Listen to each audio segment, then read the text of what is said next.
Alright, so we want to find the area and perimeter of each shape here. So I'm going to split these into two different shapes so I can find the area of this rectangle and then the area of that rectangle and add them together. So to find the area of this rectangle, I'll multiply 16 times 12, and I'll do that on the calculator. I get 192.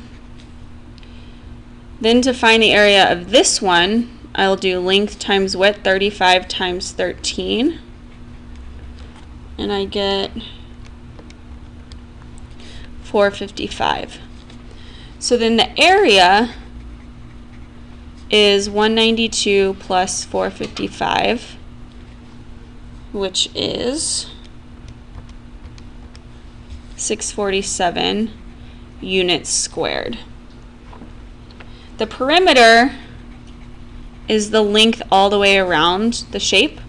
So to find the perimeter, I'm going to add up 25 plus 16 plus 12 plus 19 plus 13 plus 35. So 25 plus 16 plus 12 plus 19 plus 13 plus 35. And when I do that on the calculator, I get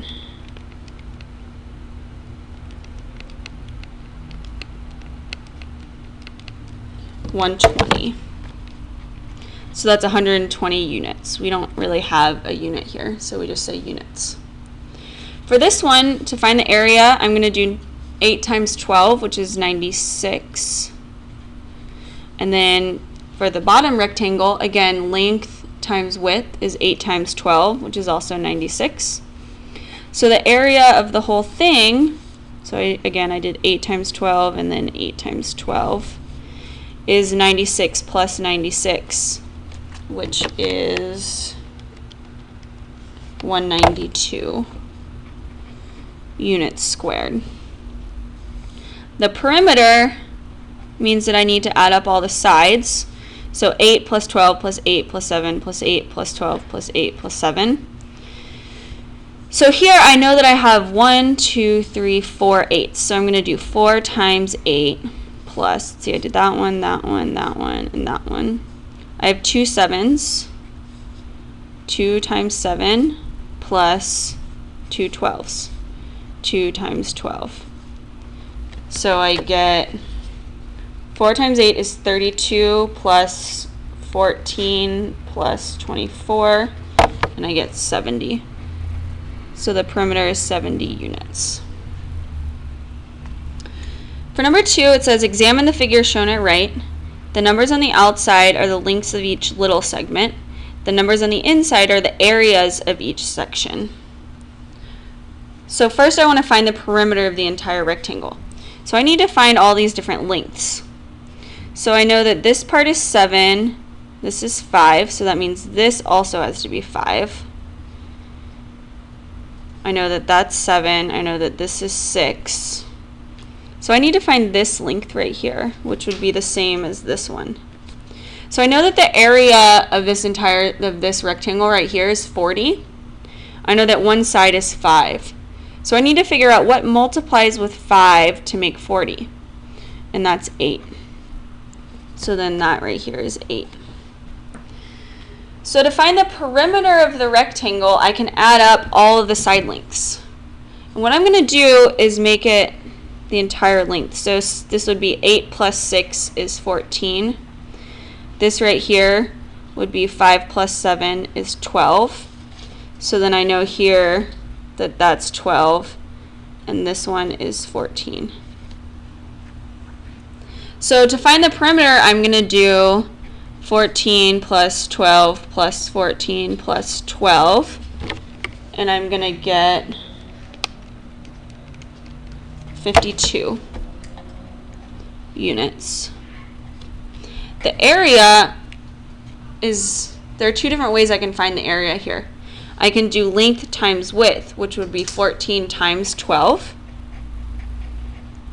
which would give me 168 units squared. Or to find the area, I can add up each little segment.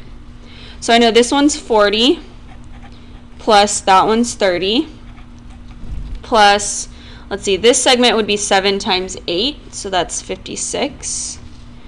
And then this segment would be 7 times 6, which is 42. So I'd add 56 and then 42, and I get that the area would be 40 plus 30 is 70, plus 56 plus 42 is 168 units squared. And that's good because I got the same answer both ways. Oh, I was supposed to do this down here. Oh well. Okay, evaluate the expressions below for the given values of x and y. So I want to evaluate this if x equals 3. So I have 6 over 3 plus 9. 6 over 3 is 6 divided by 3, and that's 2. 2 plus 9 is 11. Here x equals 2, so we have 8 times 2 minus 3 plus y equals 1. So I have to do 8 times 2 first, that's 16. 16 minus 3 is 13, plus 1 is 14. Examine the graph at right. In xy form, name the coordinates for points A, B, C, and D. So let's see. A is negative 1, 2, 3, 4, and y is 1, 2, 3. So negative 4, 3. B is x is 2, y is 1, so 2, comma 1. C, x is negative 2, y is 0. And for D, x is 1, 2, 3, negative 3, and y is 1, 2, 3, negative 3. So negative 3, negative 3. Plot the points E. So E is 5, comma 2. So I go all the way to 5 on the x and up 2 on the y. That's E. F is negative 3, negative 1. So x is negative 3, and then I go down 1. That's F. G, x is 0. So I don't move left or right, but I go down 4 for y. And then H is 2, comma negative 3, 1, 2, 3. That's H. Alright, so here we have a picture pattern. And you may have noticed that the table is wrong here. So the first thing I want to do is analyze this picture pattern. So I see that figure 1 has 1, 2, 3, 4, 5, 6, 7, 8 tiles. Figure 2 has 1, 2, 3, 4, 5, 6, 7, 8, 9, 10, 11, 12, 13, 14 tiles. Figure 3 has 1, 2, 3, 4, 5, 1, 2, 3, 4. So it has 20 in this box. It's 5 times 4 plus 2 is 22. So to go from 8 to 14, I did plus 6. To go from 14 to 22, I had to add 8. So I'm going to fix my pattern, and this is not linear. I'm not adding the same amount each time, so this is definitely not linear. I'm going to fix my pattern to show that figure 1 has 8, figure 2 has 14, and figure 3 has 22.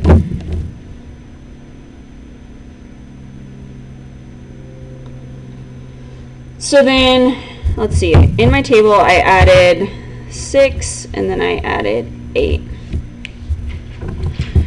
So to figure out figure 0, I noticed that figure 1, to go from figure 1 to figure 2, let's see, figure 1 has one white column right here, but figure 2 has 2 white columns. So I must have added another column right here. Figure 1 has 2 rows right here, but figure 2 has 1, 2, 3. So I must have also added a row.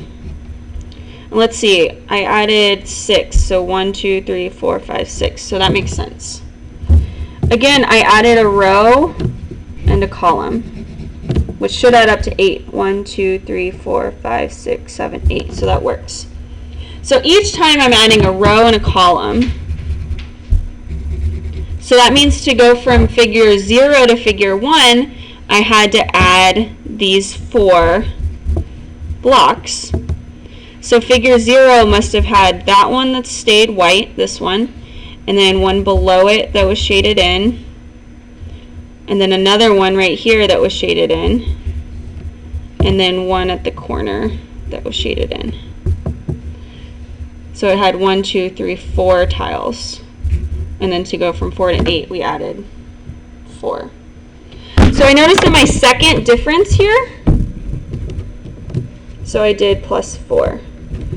I noticed that my second difference is plus 2 and plus 2. So because the second difference is the same, that means that this isn't a linear web. This is a quadratic web. So to make my graph, let's see, the figure number is the independent variable, goes on the x-axis, and the number of tiles goes on the y-axis. And I know that I need to go, let's see, I could probably skip 4 tiles, 1, 2, 3, 4, have that be 1, 1, 2, 3, 4, that's 2, 1, 2, 3, 4, 3, 1, 2, 3, 4. 4, 1, 2, 3, 5. We want to try to space out the graph as much as we can. So if I continue my table, if I add figure 4, then I know that I'm going to add plus 10 here. So it would have 32. Then I'm going to have to add plus 12. 32 plus 12 is 44. So figure 5 would have 44. So if I want to go all the way up to 44 here, let's see, I'll go by 2's. So I'll count 1, 2, 3, 4, 1, 2, 3, 4, 5, and I'll make that 10. 1, 2, 3, 4, 5, that's 20.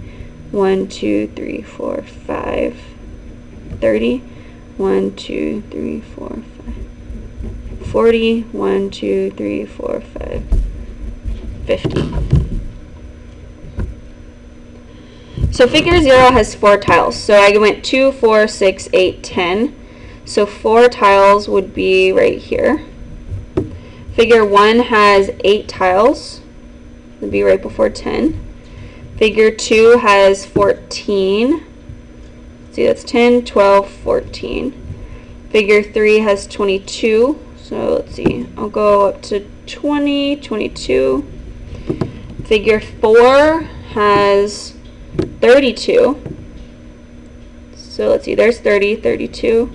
Figure 5 is 44. So there's 40, 42, 44. So we can see that this is curving upwards. It's not making a line, it's making a curve. And it's going up. So this is part of a parabola.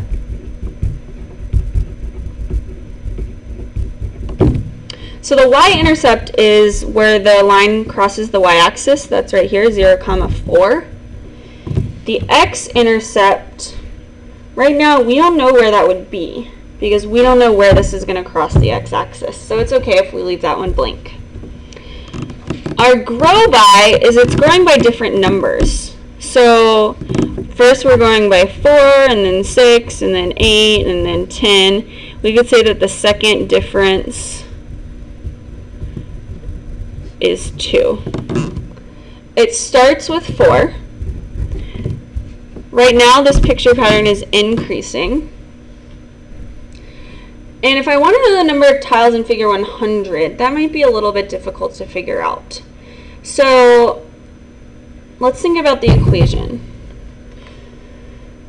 So right now this is, and the equation is something that you should not know how to do right now. This is something that we're going to learn second semester. So this is like a stretch problem. So I notice that each of these figures, I'm getting another color. I notice that each of these figures has a rectangle right here. This green does not work.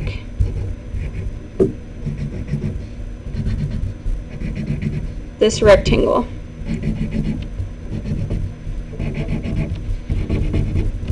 And then I noticed that each of them has 2 blocks added at the end, right here.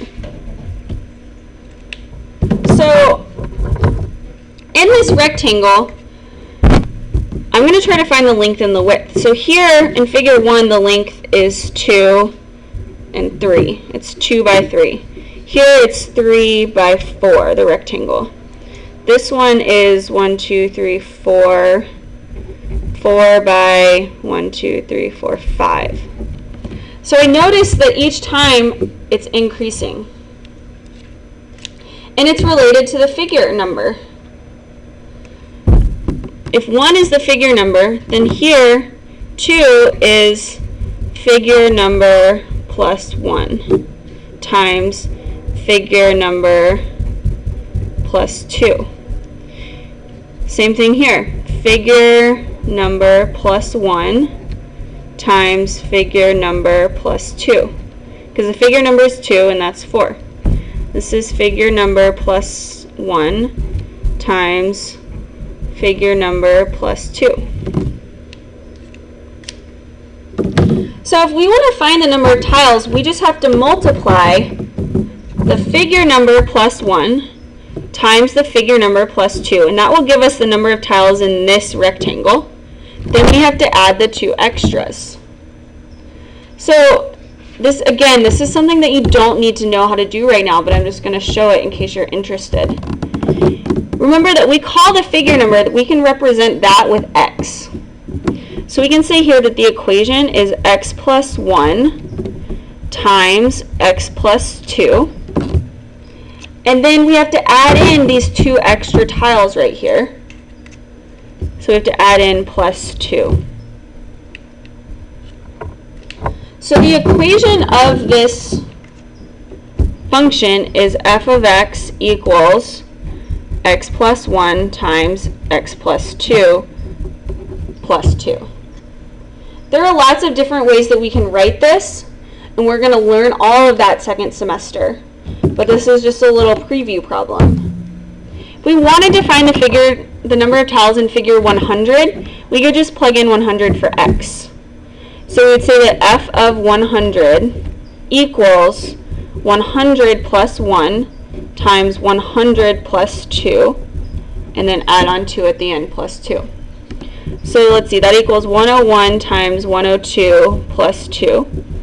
101 times 102 is 10,302 plus 2. So our final answer would be 10,304 tiles in figure 100. Again, this is something that you don't need to know how to do right now. Remember that. It's just a stretch problem.